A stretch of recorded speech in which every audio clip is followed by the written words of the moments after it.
What's up? What's up? These losers with freaking 7 followers who are being creeps to me sometimes make me question whether I want to be a part of this. Yes, Fakertarians. I am so mad about the content you put out. But if you, if you go on a podcast that's dedicated to trashing me and Tom Woods and all of the people who have fucking thrown their support behind you, that's not the time to go there and throw Gary North under the bus. Pronouns in their bio. You're listening to The Fakertarians podcast. Internet. Here's your host, John Hudak. Hey everyone, and welcome to episode 15 of the Fakertarians podcast. I'm your host, John Hudak, along with Jeremy Kantorowicz and Kevin Shaw. Hello. Today we have on Archie Flower, the chairman of the Vermont Libertarian Party. How are you doing today, Archie? Not too bad. How are you? Good. So we're going to talk about a few different things today, but before we get into the real, more controversial stuff, what have you and the Vermont Libertarian Party been up to?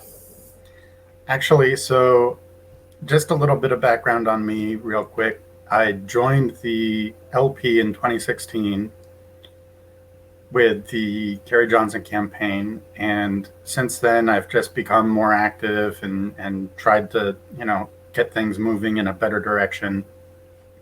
I became vice chair 2 years ago, something like that, when the previous vice chair had resigned. And then I became chair this last February, and that was kind of an unfortunate turn of events in terms of how it happened, because the previous chair had been in 12 years and wasn't doing anything. And so I kept bugging him about that, and he decided to resign. And then we had an election, and here I am. So my biggest thing is to get the name out there, get organized. We have 14 counties. Vermont law says you have to have 10 organized towns to become a minor party. Well, I've looked through our records for the last couple decades. If we had kept the current towns we had throughout that whole time, we could pretty much be a major party right now. But really, things are not where they should be, not where they could be, but that's why I stepped up to be chair so that I could help grow the party, help provide that needed direction, help provide the build out for the infrastructure, because no one person can do it all. No one person should do it all. Politics is a team sport, and you have to build out that infrastructure, which is exactly my goal for this coming year. awesome. That makes sense. Okay, so you recently left the Mises Caucus. And there was Yes. There was a whole open letter about that. For anyone who didn't see that, would you? We'll talk. We're going to talk pretty in depth about this, but would you just like to explain why you left? Okay, so the TLDR on this is entryism. I don't like. I want growth. I want the party to grow. I want the party to become huge. I believe in Vermont, most Vermonters make natural libertarians. They just don't know it yet. I think actually that applies to a very large swath of the American public. But entryism is when someone joins the party to change the party to their idea. They don't want to become part of the party. They don't want to help the party itself grow. They want to, change it to be more GOP or change it to be more Dem or, that kind of stuff. And if you're going to come in and try to change our principles and change our culture, well, get the hell out. Stay the hell out.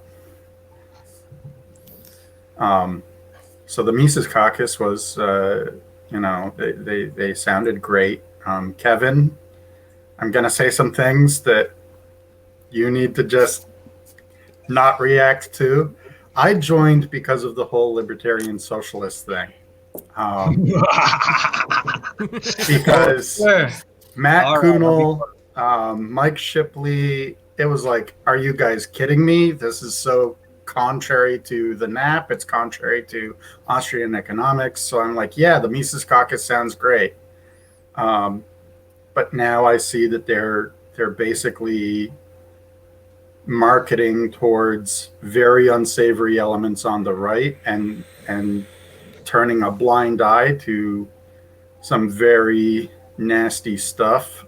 I don't think a single person in NC leadership is a bad person. I think they're all great. I think they're all amazingly dedicated to what they believe. And I hope that they can, start cleaning out some of the stuff that they're bringing in by, I hope it's a mistake rather than actually deliberate on their part.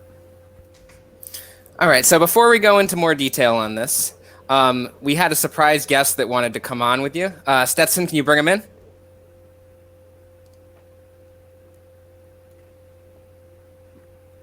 Hi, Archie. Hey, how are you, Alec? Good. I do have one disagreement from what you've already said, though. I do believe the recruiting feature is a feature, not a bug of the Mises Caucus. I mean, John and I both modded it in the group. We both saw major changes in enforcement in what was allowed and what wasn't. I remember we used to not allow Stefan Molyneux low IQ posting back in the day. And Helicopter stuff too. But now that's kind of been allowed, and I really just think it's created a cesspool in the online commentary that goes on in that group sometimes. Well, I'm not trying to say that it isn't a bug and that, I'm not trying to contradict what you're saying. You were a mod, both you and John, right? Yeah. Right. Yeah. You've seen stuff I haven't. So I'm just speaking to what I know rather than, and I'm trying to be charitable rather than, just saying they're all bad guys, because I don't think they are bad guys. I do think that, most of them are guys I'd have beers with. And I do kind of agree with you. I think a lot of the mid-level management is pretty good. I like a lot of the state organizers. Some of them have left over the years for personal reasons. Usually just they got way too busy. But and I like some of the higher level leadership. I like Luke Enser. Luke Enser I'd consider a really good dude. But I remember that trans rights post that got me kicked out. I was reporting comments to the admins. Just the admins, not Facebook, just saying hey, check the stuff out. Jeff Douglas ran into my inbox screeching at me. So I would probably not have a beer with Jeff Douglas. Is all I would say. So guys, for anyone who doesn't know, like Alec was saying, he used to be part of the Mises Caucus too. He was a moderator of the Facebook group like me. And then how did you resign from being a mod, or did you get kicked out from being a mod? So when I started working on Team Supreme, there were obviously conflicts of interest because they had started endorsing Hornberger. And I had a conversation with Heist, and it was pretty mutual. It was just we think it would probably just be best. And I left the possibility open for coming back after the primary, but then I kind of just grew into the point where I don't think that would be a good fit anymore.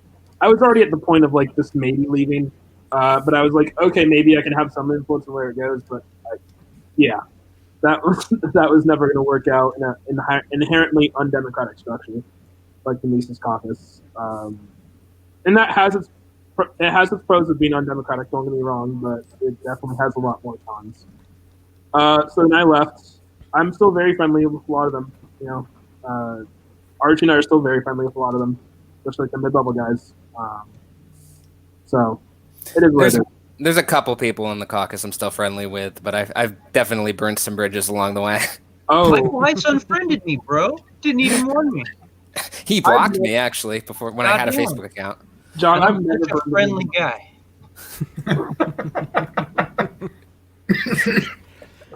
Yeah. Okay. I mean, from what I was never involved with LPMC, but I mean, from what I've seen, it definitely has there's definitely a very toxic nature to it, and what's been allowed, and from kind of what I've seen from the foundations of it versus what it's become is definitely it's definitely a different beast from what the intent versus reality is, especially as time has gone on. And I mean, when did it all really start? I mean, with Trump again and culture war stuff, and it always seems to loop back to culture war stuff.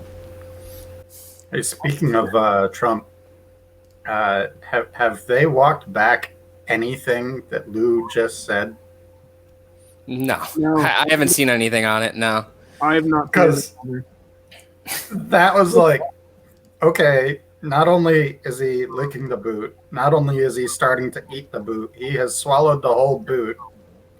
He's proceeded to start work on the other boot. Like, that article was so I think vomitous. Like, wow. Have a White House in exile if he loses. Right. Well, okay, so White House in exile. Let me just put this into, vocal form here. That sounds like treason. I mean, bit, yeah. How would the right react if Biden did that? Like, they'd want his head on a pike immediately. They'd be like, hang him for treason. Like, I mean, but if Trump does it, it's just bigly best, I haven't really seen anyone in the LPMC weigh in on that, or really weigh in on. Lou had that post where he linked to some article like attacking Breonna Taylor, like saying she was like a drug thug or something like that. Yeah, he was so mad that she had a picture with a gun, which is pretty ironic. Probably hers. Yeah. Okay, so let's get back to the actual stuff about the caucus. Archie, did you receive any feedback from members or leadership when you were thinking of leaving or after you left?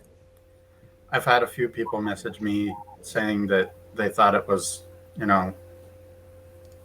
time for some people to speak up. Yeah, they thanked me for it. Awesome. When I had my vocal post that got me kicked from the group, and when I left my original time leaving, like, the organization, I left very quietly because there was no issue there, really. Like, that was a very amicable split. Like, I wanted to focus on Team Supreme. I needed more time for that, so I just, there was no issue there. But when I left vocally with the post, I had several Mises people and ex-Mises people message me saying, yeah, they saw the exact same things I did. They left quietly for that reason, or they're on the verge of leaving for that reason. So I had a very similar experience with Archie, probably. Yeah, I've seen a lot of that too. People not really wanting to make like a big deal about it because they know they're going to get a lot of shit for it, but just kind of quietly finding their way out the door. And then some of us are okay with getting a lot of shit for it, and I guess that's where we come in. Kevin, I want to hear about your thoughts on the Mises Caucus from the start and where you think they are now. It's a frustrating thing to have watched develop because at outset, I'm the sort of person, I don't care if you're on the right or the left, if you're bringing new blood to the Libertarian Party for the sake of growth, I mean, I appreciate that. So I was watching, quite pleased with their growth. Happy to see that they were finding ways to fundraise and support candidates. And I was like, this is what caucuses should be doing. Instead of squabbling amongst themselves, they should be actually putting in work and doing things. So I was very optimistic about them, to the point that in California, as I mentioned earlier, I made the motion to have them recognized as a state caucus. I mean, I considered myself a friend of the Mises Caucus. And yet, from my blessed position for a time when I was attending their events, not as a member, just as a friend, I was able to see the sort of people they were reaching out to and the proud affiliations with people I found rather gross. And it seemed not that they wanted to bring more people to the Libertarian Party, but that they planned to stage a coup, that they planned to one day take the party in a direction that they wanted, which was not, in my estimation, libertarian at all. So it's strange to now be in the position of watching this thing grow into something I'm worried about. Mm-hmm. In that same vein, this can go to anyone. Do we think there's anything that can be done to fix the caucus, or is it beyond the point of no return?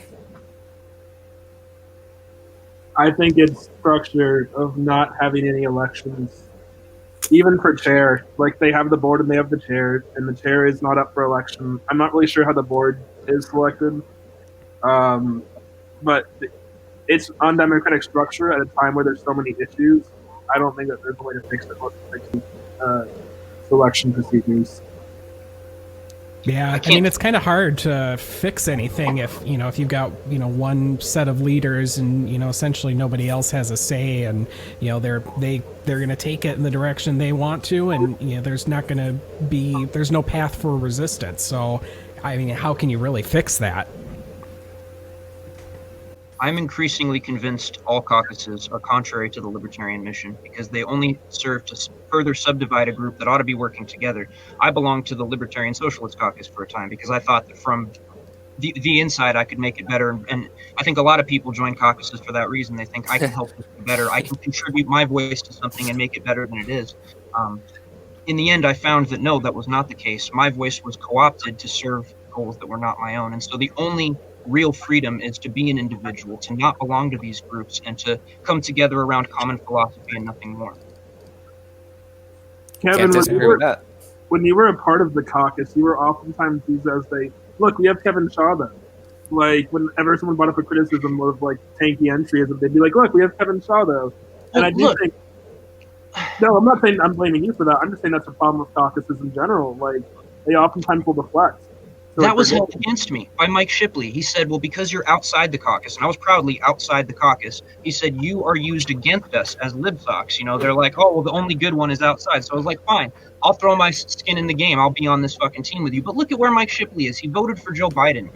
He ran for the highest office in this party, claiming he should represent us all, left, right, or otherwise, and he voted for Joe Biden. That's no better than voting for Trump. So, I mean, look, I tried to help, man. I did, but you're right. It was not an effective thing to do. Yeah. There's only one fix to the party or to the caucus, and that's through Heiss. If he doesn't want to change, it's not going to change, and that's the end of that. Right. That's that undemocratic. Yeah. Archie, do you think it's changed over time, the caucus, in terms of kind of worsening? Yeah, I think it has. I think that it started off much better than it currently is. Yeah, I kind of got that same feeling too. Like, just given like one small example, there was always that. I mean, there were always people in there doing the helicopter stuff, but the admins and mods would push back against it. But I kind of noticed there was a post in maybe, I think it was July. It was after we had Joshua Smith on. Dave Smith made a post that ended with like, P.S. helicopter jokes are hilarious or something like that. And it just seemed like ever since then, like the helicopter stuff wouldn't, I mean, I could be wrong, but it seemed like they let it stay up afterwards. Like they didn't want to piss off the podcasters.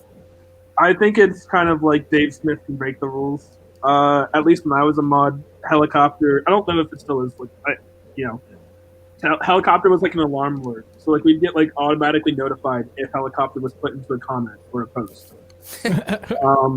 Because obviously most of those comments need to be deleted and people warned and things like that.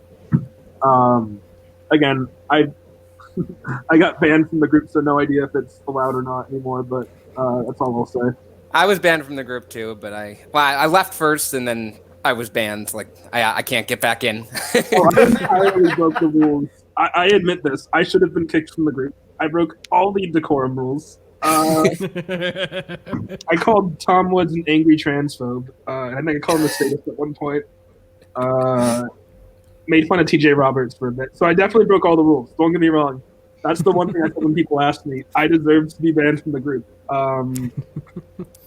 But just going back to the whole thing about Dave and the standards relaxing, I just kind of noticed that because he wanted the standards relaxed in general, he was kind of like making fun of the idea that they'd kick people for being alt-right or something like that. And it just seems like they're a lot more hesitant now to kick people out. Like there's that one guy, I don't even remember what his name was. I think he has like some fake German name and like a Hoppa profile picture, who was talking about like, what was it, like the cops clearing the streets with body bags in relation to the Black Lives Matter protests. And we made a post about it. We didn't hear anything. The guy wasn't kicked.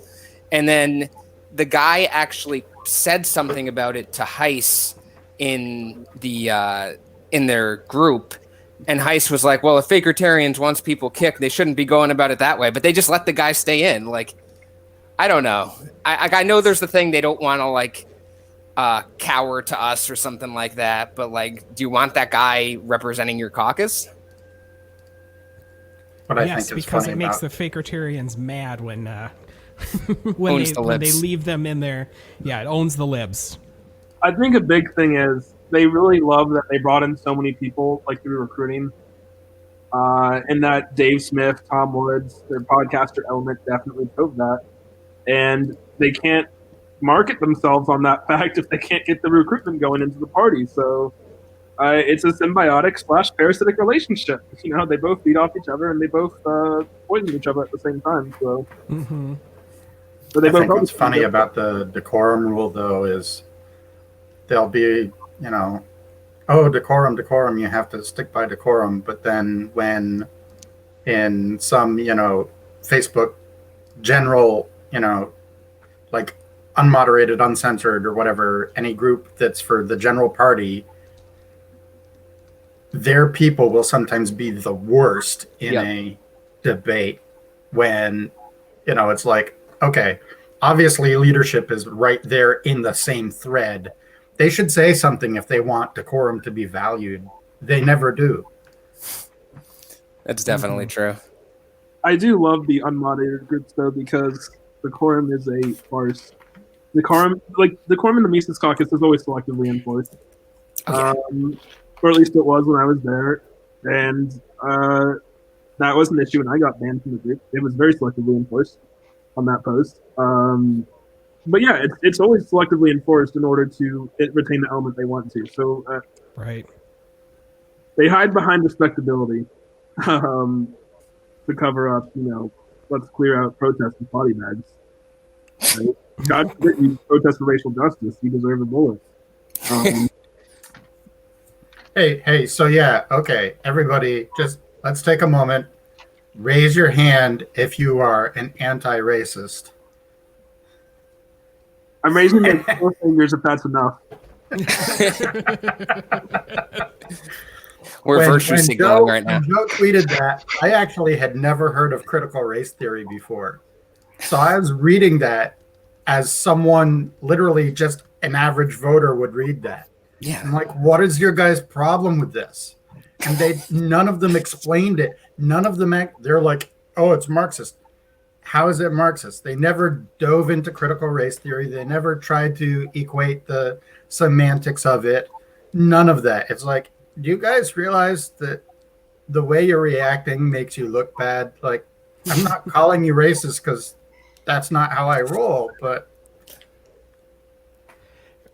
it was incredible just to watch some of those threads. Like, really, guys?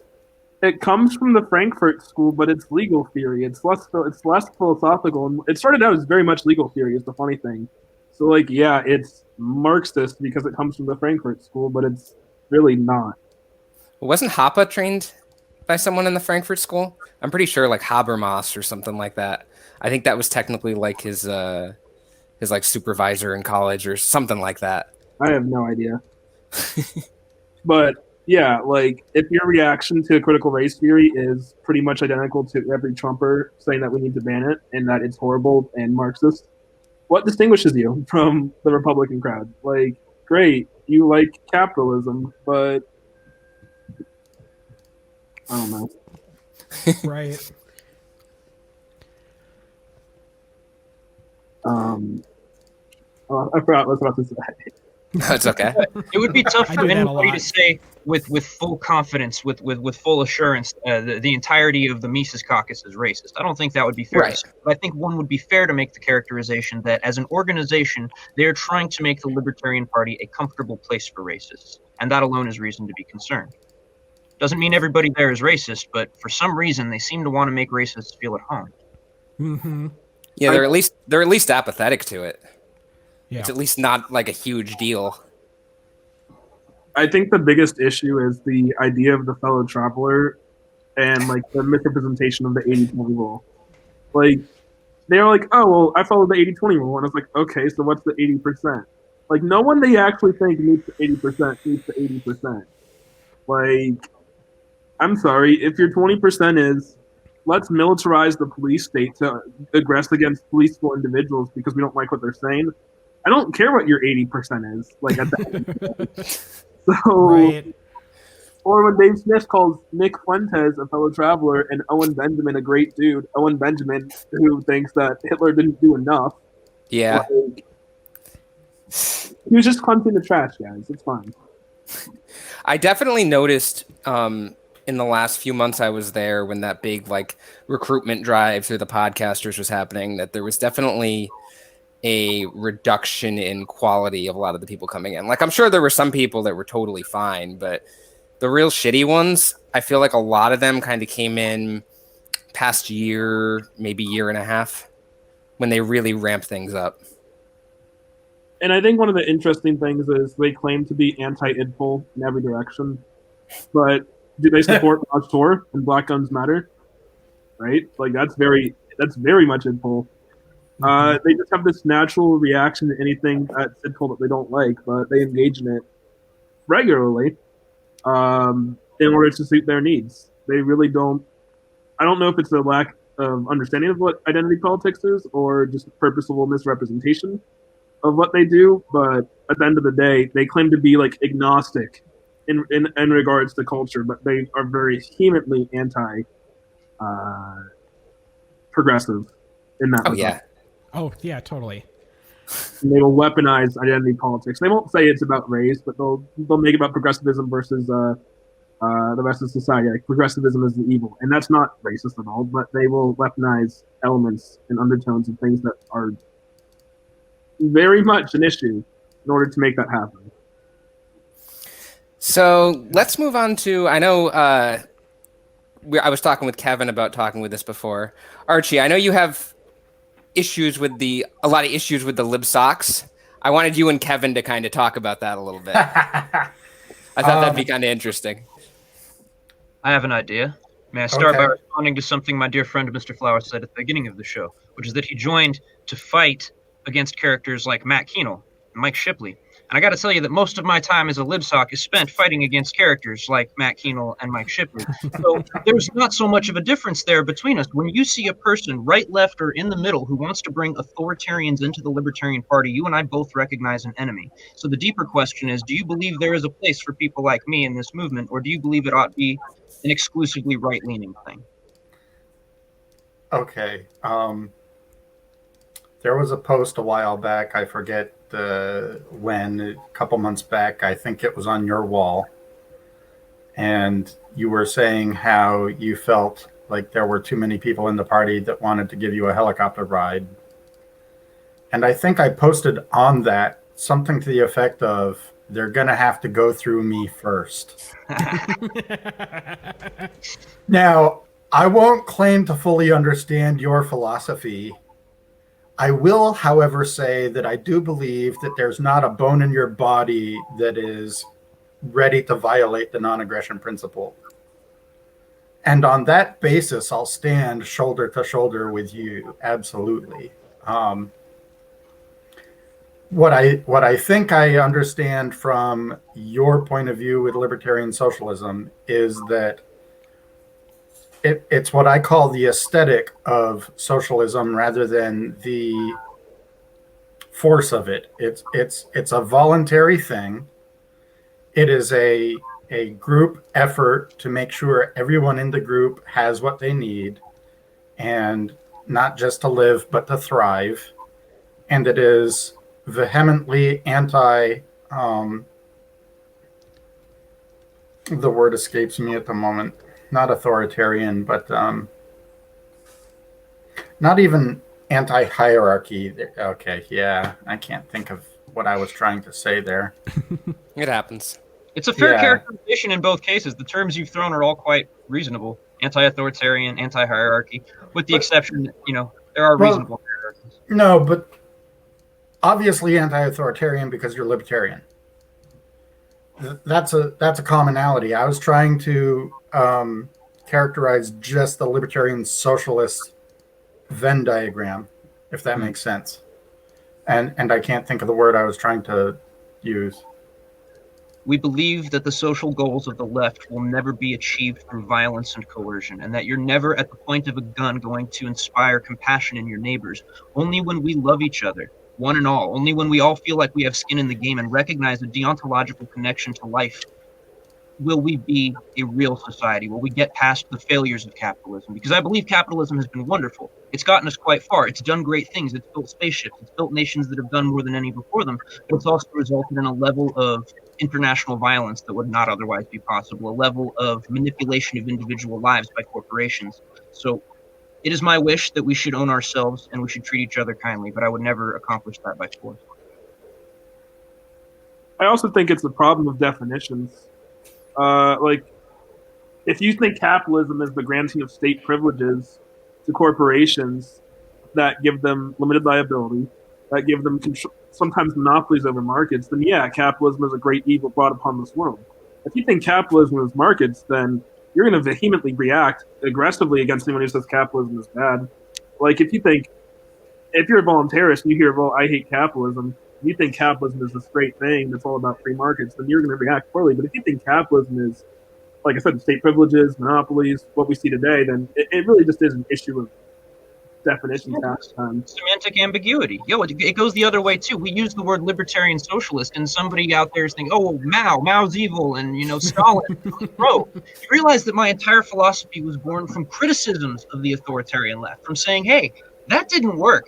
They ran those guys over with tanks when they wanted to, vote for things in their own community. So why don't we do this better? Why don't we have a decentralized, they're not even criticizing ideas we actually hold. And that's why I have friends who are ANCAPs. If I adhere to the strict definition of capitalism commonly used by the left, I would say, well, you guys believe in something evil and horrible. But if I listen to what my friends on the right tend to say, they're not saying they support government propping up corporations. They're saying they support free enterprise, which is not a thing that offends me. So why should I be mad at their use of a word I don't like? Yeah. Well, Kevin, I do have to ask if it's okay with you, if you will stand shoulder to shoulder with a dirty minarchist. Well, every day, friend. It wasn't so long ago I was a left minarchist myself. I remember that. It took a while to lose faith in the state, man. Yeah. But yeah. Well, as Alex says, it all depends on definitions. And if you define the state in a particular way, then absolutely I'm anti-state. When anarchists say rules but no rulers, I agree with that. But then, okay, well, to me, if you're going to have a jury trial, that's a type of governing. That's a type of government. That's an institutional form of a use of force. May I tell you minimal, but pardon? I used to be a big fan of the U.S. Constitution, and to an extent still am, but I feel very differently about it now than I did back then. It used to teach me the lesson that through a government bound to the will of its people, you can restrict it to its necessary minimal functions, namely the protection of individual liberty. That can be done in my naive young heart. And as I've grown, the lesson of the Constitution is that no matter how you try to restrict the state, it will grow beyond your control. That even this beautiful American experience, the red, white, and blue dream that I was brought up to believe, it's still a failure in that the state grew beyond its control. It no longer serves the people, it serves corporations. It's not here to protect us. It doesn't care about you. It is bigger than you, and it uses your wealth to promote war around the world. And in that way, I learned that the lesson of the U.S. Constitution isn't let us treasure this document, it's let us remember the failures to restrict the state. Thomas Jefferson said something about having a revolution every 20 years, and I think we need to actually heed that advice. But a revolution doesn't have to be with bullets. It can be with ideas, and it can be with, direct action rather than blood. Mm-hmm. Right. And one of the things I've been saying for Vermont is that if our legislatures thought for a moment that they could be held accountable via perjury statute to their oath of office, because they've recently passed some anti-gun legislation, if they thought they could end up in jail for that, they would run away. They would quit and they would run as far away as possible. And I think that if we can have more mechanisms for the people to directly hold legislatures and governors and every other official directly accountable to their oaths of office. And also, on that same point, why isn't Trump impeached? Because Congress was too complicit in all their own crimes. They couldn't nail him on something real, right? Because then they'd have to nail themselves. Right. Okay, so how about the states already have the authority to amend the Constitution? How about an amendment to give the states a direct mechanism to create a panel that has the authority to impeach anybody? I think the issue there, though, is if your panel is too small and it's unelected officials, you run the risk of just toppling elected officials. Like, if a libertarian president were elected in the next 30 years, they'd be assassinated or impeached within the first month.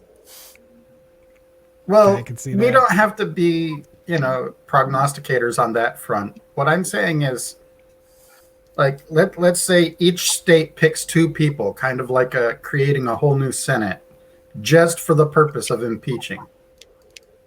Rather than letting Congress hold that sole power, the states can create their own thing if they need to. That's what I'm saying. I think the biggest issue, though, of the modern nation state is that it weaponizes identities to entrench deep interest. You can't weaponize interest against their own interest. You can't weaponize the ruling class against another members of the ruling class. So unless you're putting Kevin Shaw on this panel to impeach officials, I don't really Absolutely. Let's do it. Impeach God. I will impeach every living politician until the day of my death.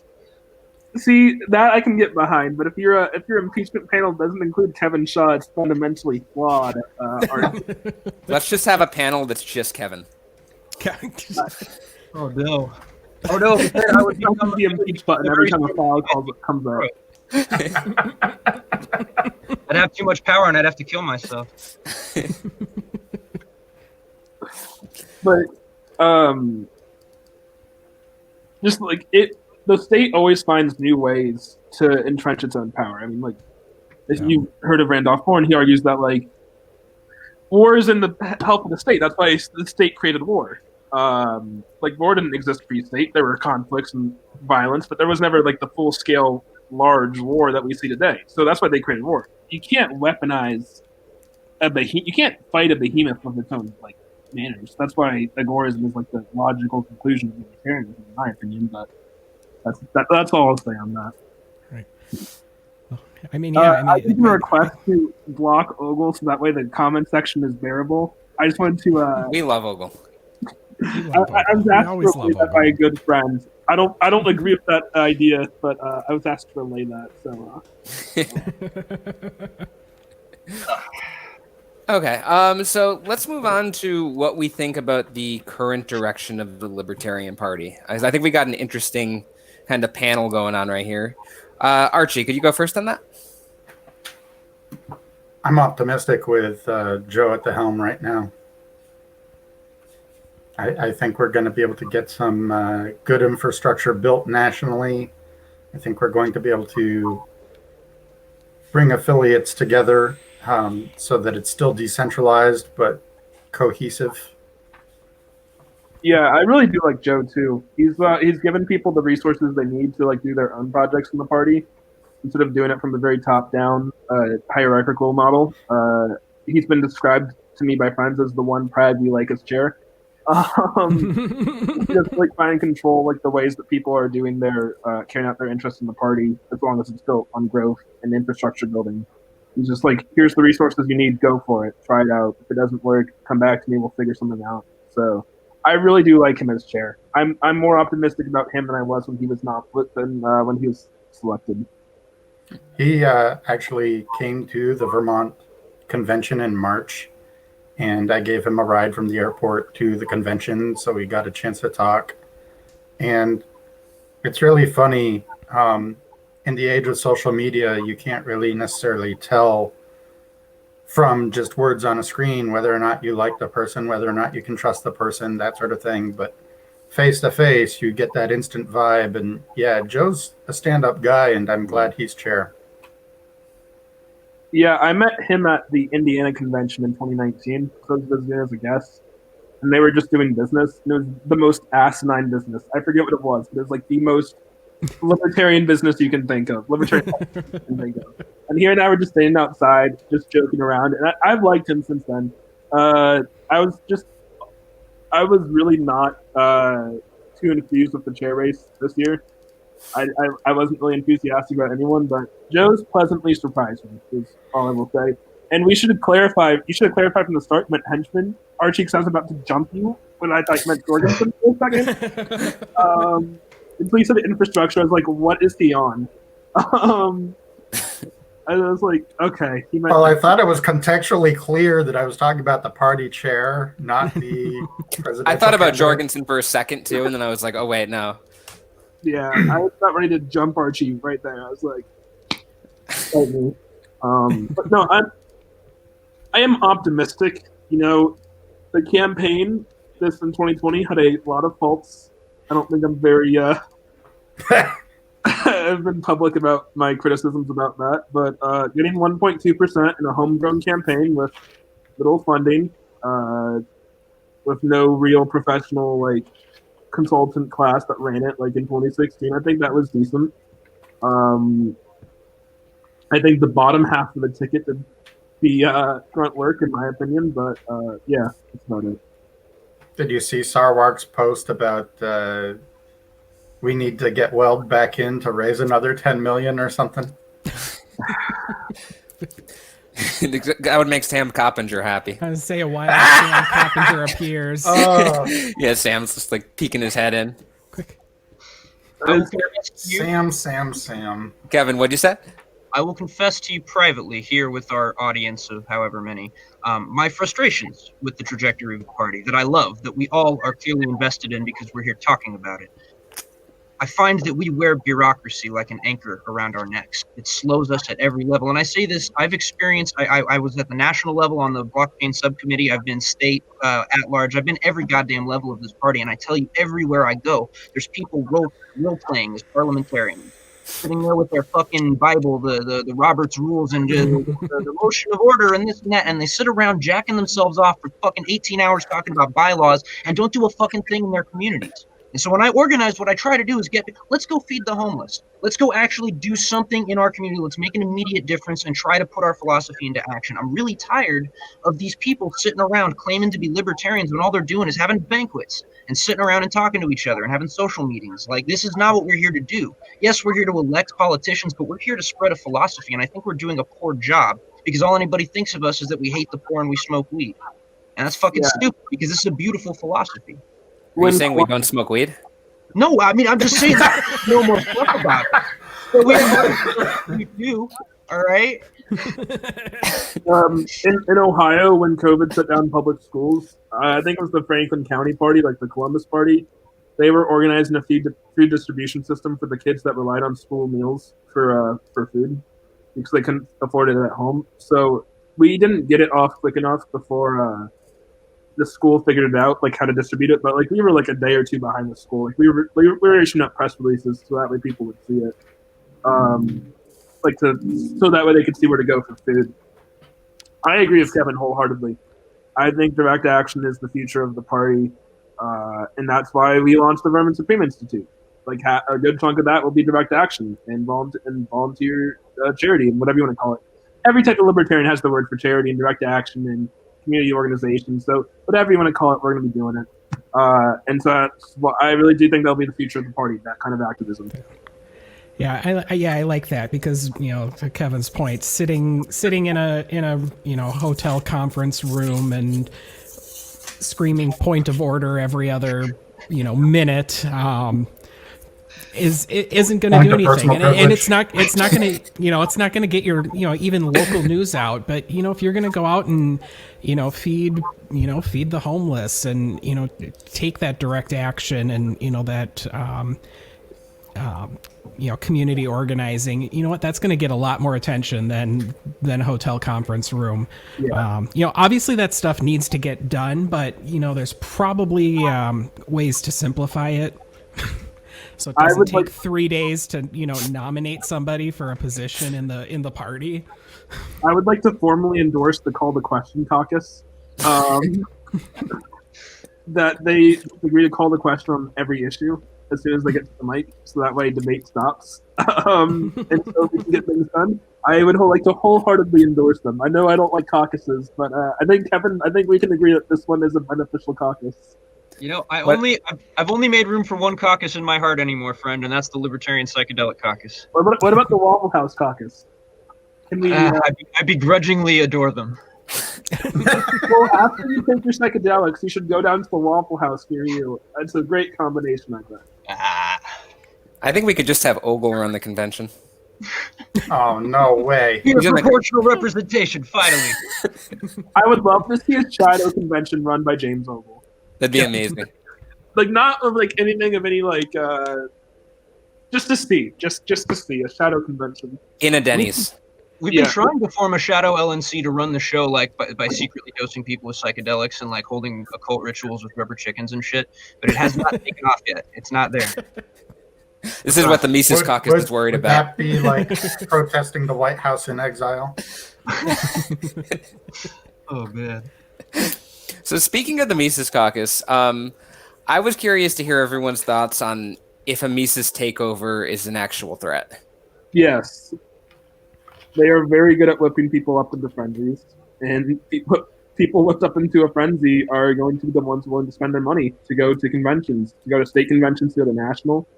So, in Ohio, we have a hierarchical system of who goes to national convention. It's built off your time in the party, any roles you have, county chair, stuff like that. If you donate, if you volunteer, that gets priority over people who just come, which is a good thing in my opinion. It can get weaponized, but it usually works. But if you're in a state where if you just show up to state convention and you just need the people who pay the money to be a state member and choose you, that's an issue. That's how state parties get taken over very quickly, because we can get carpetbagged very quickly too. So yeah, it's a real threat. And if you go in on a national convention, you can poison the party. Yeah, and Mises does have. They do have their PAC, and that helps bankroll that kind of that kind of thing. So that is worrisome. It's just a matter of do they have a ceiling? But I suppose the more you reach out to Nick Fuentes fans and and the such, you start to expand your base, and obviously not a very great base to expand to. Vigilance is necessary. My friends, this has been done before. There was a time in this party when Howard Stern came and took over an entire affiliate and managed to get himself nominated for some shit and pushed some very not libertarian ideas on the Libertarian Party. Because here we are with ballot access, this beautiful treasure we don't even value, and people will come and take it from us and use it against us. So yes, be very mindful of people who say they're coming to take over the party. I take them at their word. I believe them when they say that's their intention. And I'm scared of their vision of the party. It's not compatible with mine. When they run on takeovers and purges, they aren't joking. Kevin, how often do you get threatened with a libsock purge? Frequently, and these are all people that I've been very kind to, that I understand and regard as philosophical comrades. And I'm like, how is it that you can reconcile being all nice to my face and then posting all this shit about kicking me out the party? You realize I do more work than you, right? That I've done more for this party than you. Who are you to? Why are you going to kick me out, motherfucker?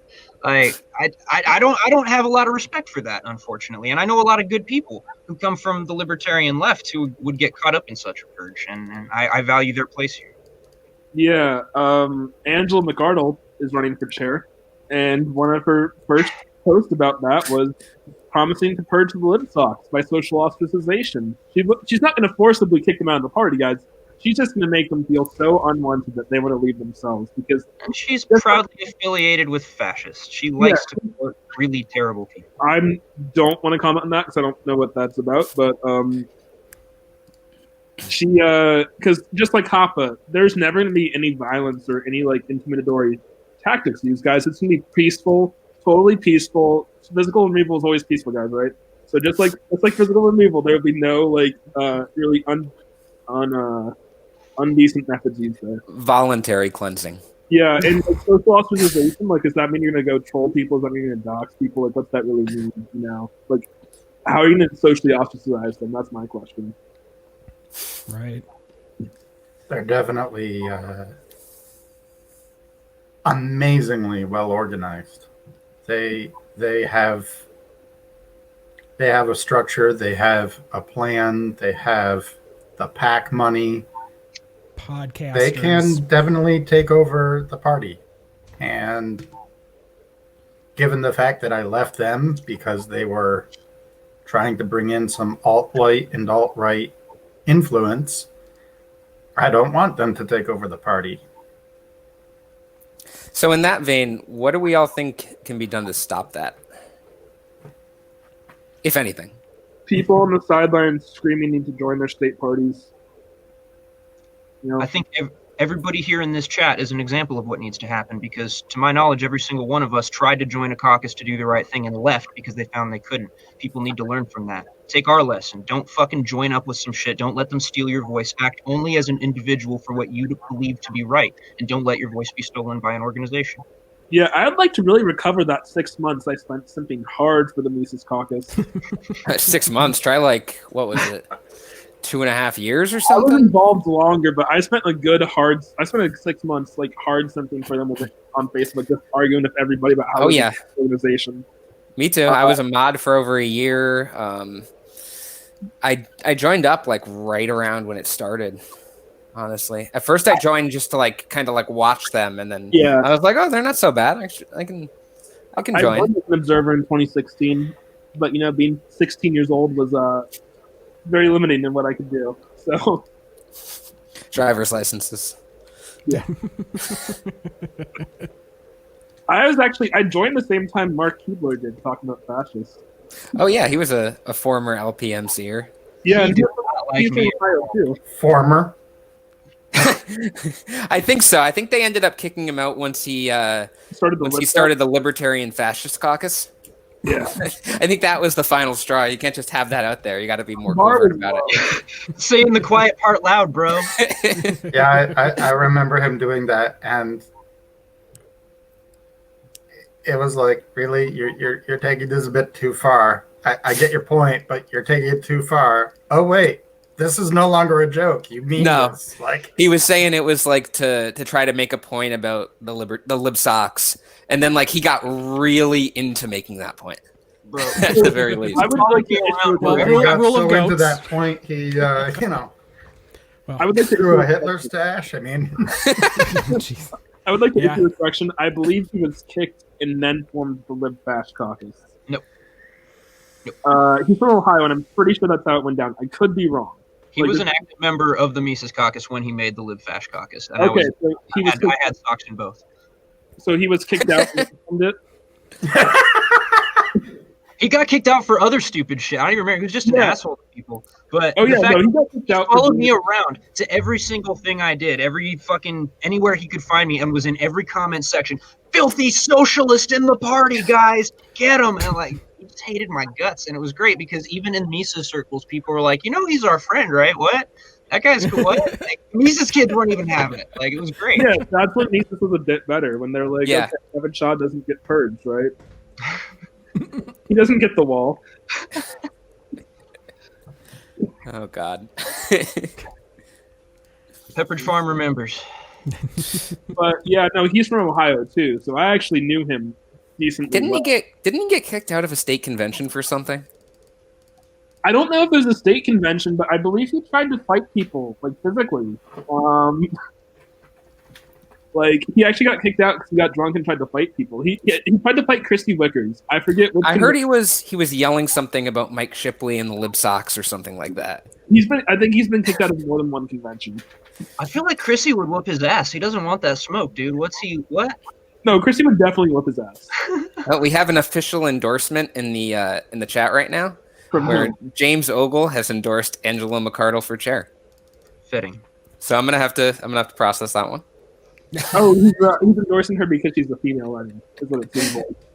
He might not be endorsing her all the way because he's asking men to vote for her. I don't know if he's asking women to vote for her. Oh, okay. There's that whole thing in the Ogle process where men vote for women and women vote for men. Yeah. I think I will be unenthused about this year's chair race, 2022's chair race as well. But that's all I'll say.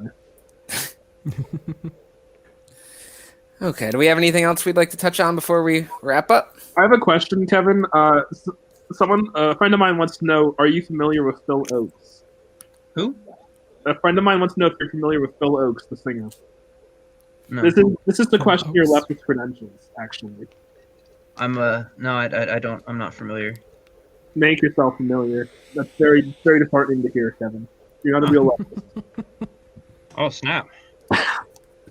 Well, none of us are, man. Everyone's a hypocrite. We have another announcement in the chat. Ogle might run for at-large. Yes, I would like to endorse Ogle for at-large. The party gets what it deserves, and I believe it deserves Ogle as an at-large spot. I'll second. Yeah. If we have the need for an alligator caucus again, if we are that dilatory, I will endorse Ogle. If only for the sake of accelerationism. Yes, as an accelerationist. And I want him to have all LNC meetings at Denny's. Yes. Can we actually nominate Ogle for chair right now? I think he ran for vice chair last time. I think he ran for chair. He was in. I think he was in the vice chair debate in 2020. I don't know. Ogle for everything. The party deserves it. Ouch. Okay. Do we have anything we want to touch on before we wrap up? Nothing I'd touch on camera. Whoa. We don't want to be like Jeffrey Tubin. Ogle for any position in the party. What's up? Archie, will you endorse James Ogle for any position in the party? No. Oh, that's very disheartening, Archie. None. Zero. Nada. Nota for everything. He can earn your vote, right? Pardon me? He can earn your vote, right? No, he can't. Archie, No more than like Sam Coppinger could. You're not behind Sam? In fact, Alec, if you're going to put Ogle up, someone should put Sam up. Oh my God! Why do you hate America? Why do you do this to us? Ian is right. Ogle was the only candidate. Well, I mean, what if the only way we can stave off the Mises Caucus takeover is if we have Weld Coppinger 2024? No, 2022, chair, vice chair. Let's do it right now. Could have had Vermin Supreme, the only one with a time machine. All other candidates are inferior. They're Vermin inferior, actually. Vermin inferior. Oh. I honestly think that if I'm something losing like that happened to the National Party, I'd be going to my state committee saying we should disaffiliate. If Vermin got it? No. Weld Coppinger. Oh my God, yes. There, man. Wait, hold on, what? What, Archie? I'm saying, so John suggested, like, was it Coppinger Weld or Weld Coppinger? Either way, whichever way it went, like, if that happened, I'd be going in front of my state committee recommending disaffiliation. I know Ohio allows rogue tickets. I don't know about you guys, but we are allowed to have our own ticket. If that happened, I would for sure suggest a different ticket be put up if we had ballot access. But, we lost that in 2020 due to a certain candidate. Ogle wants men, female name number 1. I'm not sure what that means, but... I love female name number 1. She's a go-getter, that one. What if we put Samantha Coppinger up with James Ogle? Would that work? Samantha Coppinger, James Ogle, with Cop Saminger as at large. Oh no! gosh. Okay, worst chair, vice chair possibilities. I do have a serious Dave Smith, Jeff Wood. Alec, go. I actually agree. No, make up a pair. Come on. Oh God. Try to outdo that one. Nick Fuentes brought into the party by Dave Smith. Oh God. And Bill Weld. That'd be a great, fantastically horrible pairing. I'm gonna go Heist Coppinger. No, that would be a great reality TV show. I would pay to watch that. You know, there's a wonderful candidate out here in the state of California named Kalish Morrow who just took a city council seat. She's a great lady. She has 2 ferrets, and I would nominate them for chair and vice chair. One of them's bitey and one of them's real mellow, so I think they'll balance each other out. Bitey Mellow 2022. Good cop, bad cop. Little ferrets, man, and they're illegal in California, so they'd make good leaders. Little That's outlaws. true. I didn't know that. That sucks. All right, Jeremy, Horrible. what's your pair? All right. Well, should we Jeremy. call this? What? No, Alec asked you a question. Oh, Yeah, I missed that. Sorry. What's your worst chair vice chair combination? And I have a serious question for everyone after that. Yeah, you guys pretty much touched on all of them. I really can't think of worse than Dave Smith. Fine, I'll do Dave Smith, Tom Woods. No, but you gotta have a balancing factor of someone else's. Balancing factor. Oh gosh. I'd like to nominate Making Tom him take this Woods very and Matt seriously. Bay. I propose literal ferrets, and you're making him like back his arguments. Like, I don't know, man. This seems a little unfair to put here. Your argument was legitimate. His was not. Actually, Tom Woods and Dunlap. There we go. That Oh, Dulap. the iguana? or Yeah, I'm Dulap, with sorry. you. So I have a serious question. If there is a Mises takeover, what platform plank would you be most sad about losing? Because we would lose lots of platform planks. Let's be real. Mine would be immigration or abortion, probably. I think immigration would be the most damaging in terms of like an influx of people coming in. Yeah. Well, both the immigration abortion ones. I mean, that's one you always hear a lot about.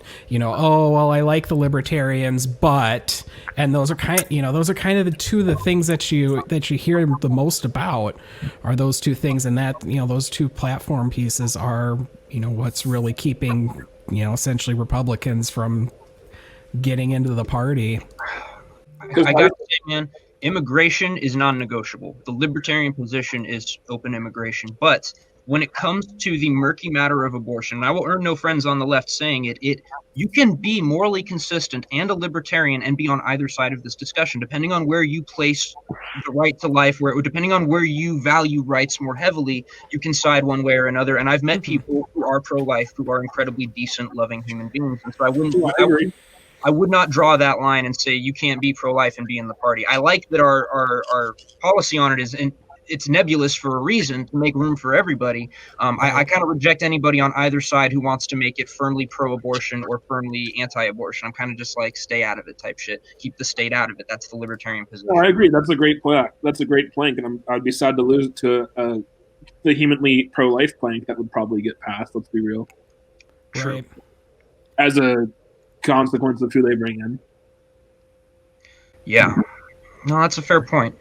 Yeah, I mean it's not that the Libertarian Party should be adamantly pro-choice, or individuals within the Libertarian Party should be adamantly pro-choice, but having that plank gone would just open the door up to a big pro-life force that would essentially ostracize anybody that, I mean, well, like the Republican Party. I mean, you get a similar thought there. I'm glad our platform makes certain people feel unwelcome. Yes, thank you. Like, There are those who you would wish to make feel unwelcome. Goddamn right. Yeah. It should make certain people feel unwelcome. I remember in one of the presidential debates, Judge Gray said being anti-war as John Mons was scary, because John Mons said, like, bring the drones home. And he's like, I'm glad it's scary to someone like you. Absolutely bodied Judge Gray. Like, that was great. That's the motto we should be taking. I'm glad our platform is scary to some people. Like, I don't want those people in the party at this point. If they change their minds, honestly, sure, bring them in. But fuck them. Like, I'd like to strengthen the immigration plank. In what way? There's thing about unreasonable restrictions or something like that. I think the wording could be changed a little I bit. think Ellis Island, Right, because it leaves the vagueness for what's reasonable and what's not, and yeah, I think the immigration plank totally should be strengthened. Like, I don't know if we should strengthen it, because if we make it exactly clear what's going on, then we can't argue over it. And if we can't argue over it, how can we be libertarians? Then we won't have a podcast. Yeah. Right? No, like, I think it should be strengthened in certain ways, but I think there's a libertarian case to the Ellis Island approach. Like, I think it's perfectly libertarian. I'm personally pro open borders, but Yeah, I could see the Ellis Island approach being part of it, but I feel like there's definitely some people in the Mises Caucus who like the wall or something. oh, for sure, I can say that with 100% certainty. Yeah, taxation isn't theft unless it pays for the wall, guys. They just love massive public works projects. My goodness. Actually, we definitely should have the thing with the immigration plank. It should scare people to stay out of our party if they don't. We don't want xenophobes here. Yeah, We want to build a party that is NAP compliant, and the Ellis Island approach should be, within reason. And when you say open borders, how much nuance is in most political discussion these days? absolutely zero. Right. Like, one of the biggest things that really irritates me about the immigration discussion is people forget that there's immigration and then there's naturalization. Well, if we bring all these immigrants in, they're going to get all these benefits and welfare and blah, blah, blah, blah, blah, blah, blah, blah, blah, blah, blah. Well, not if they're not naturalized citizens. Like, Right. we can allow them in the country as long as they're nonviolent, and not make them citizens if they don't qualify for citizenship. And that's a perfectly reasonable thing, is that, as long as we're not treating them, as subhuman because they're not citizens. You know what I mean? Right. But Well, nuance, what the hell is that? From my position, I mean, it's perfectly sufficient to just argue in favor of the individual right to move across borders. I favor the right of the individual rather than the right of the government to draw arbitrary lines. That's sufficient for me as an anarchist. But when I deal with my friends on the right, I appeal to the free market. I say if somebody wants to come here and sell their labor, and there are people here who more than want to pay for it and want that labor, who are you to come in between that voluntary transaction? And by what right to claim the wall is your business to, fuck off. And taxpayers. Yep. When I meet a bordertarian who likes Ronald Reagan, I always just ask, "Do you know anything about Ronald Reagan's immigration policies?"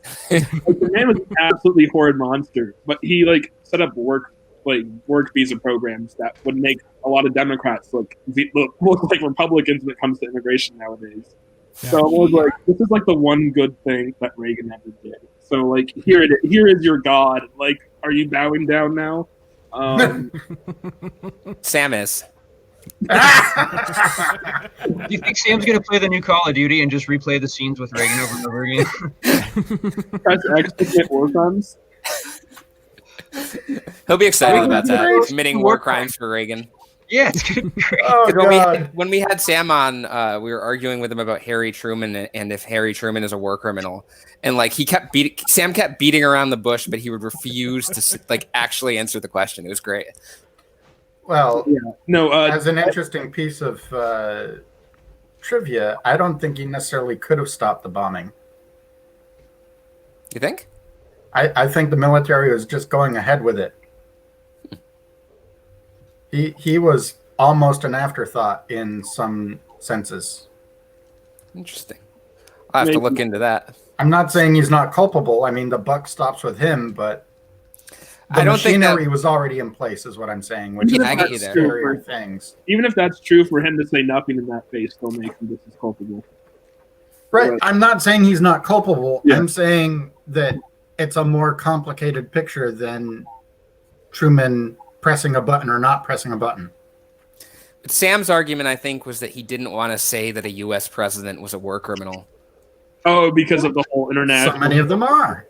Yeah, how are you going to get around Like, that one, bro? okay. Like, Which ones aren't? Is the, Archie and I were you know, actually talking about this 2 days, like a day or two ago. I think every American president should be tried by a jury of war refugees. I like it. We can fly them here. Archie didn't think that we should have them in their countries. Whatever, fair enough. We should have a jury of war refugees, fly them here, and try every living American president. That'd be a good time. If a libertarian is against that, I would have issues with them, is all I will say. it'd be interesting to see Obama held accountable for murdering American civilians abroad with sky robots. That'd be pretty dope. But they were I progressive sky robots. I I can't believe He's a that. Nobel Peace Prize winner, so that would sure be a fucking fight right So is there. Henry Kissinger. I actually have a bottle of liquor saved for when Henry Kissinger dies. yeah, he won the Nobel and then bombed a hospital. Oh, man. Have you seen that meme where it's like Obama gives kids a surprise of a lifetime or something like that? And it's the bombing the hospital. Emphasis on lifetime. Oh, no. That was so horrible. I don't feel bad making that joke, though. Okay, so do we have anything else we want to touch on before we wrap up? Or No, I'm good. Archie, anything you want to say since you were our featured guest for today? I think I'm good. We covered a lot of ground. Okay, Thank you for having It me. was fun. thanks to everybody for Dave coming. Oh, Smith, Mike Shipley, chair, vice chair. No.